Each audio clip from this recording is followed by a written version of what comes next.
What's the craziest thing you were afraid of as a kid? For me, it was coyotes. My uncle used to always pretend to be a coyote when I had to take out the trash, and it would always scare me. But now that we're older, the things that we're scared of when we were kids, we're not really that scared of now. We all know what it's like to feel fear. Whether we think about our fears a lot or not often at all, our imagination plays a big part in our fears, and it can cause us to let fears take over our minds and motivate our thoughts.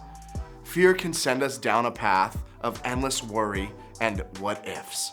When we're faced with our fears, most of us have one or of three responses. We either fight, we act on them, push against them, and try to control or fix them. There's flight, we avoid our fears and we don't face them at all. We freeze, we're paralyzed, and we just wait for our fears to pass. Fear is a natural, real thing, and it can be helpful at times. But sometimes we let it become the boss of our actions, thoughts, and our life. While in a boat on a lake with his disciples, Jesus was sleeping when a storm rolled in. Waves were sweeping over the boat, and the disciples were so full of fear that they woke Jesus up, asking him to save them. Jesus calmed the storm and eased his disciples' fears, not only by stopping the wind and the waves, but by proving that there is something else that we can choose in the face of fear. We can choose faith.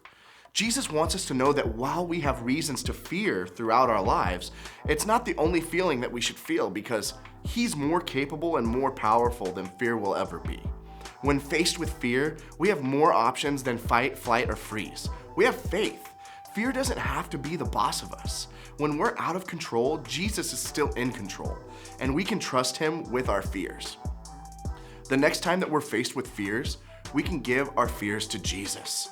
We can go to Jesus by praying, talking with him about our fears, inviting him into them, focusing on the things that we know are true about Jesus, and letting our faith in his ability to handle our fears help us overcome them. Think about what fears you're facing and write them down, and then take them to Jesus. Ask him to help you have faith that he's in control and will be with you. Because you need to remember that fear doesn't have to be the boss of you.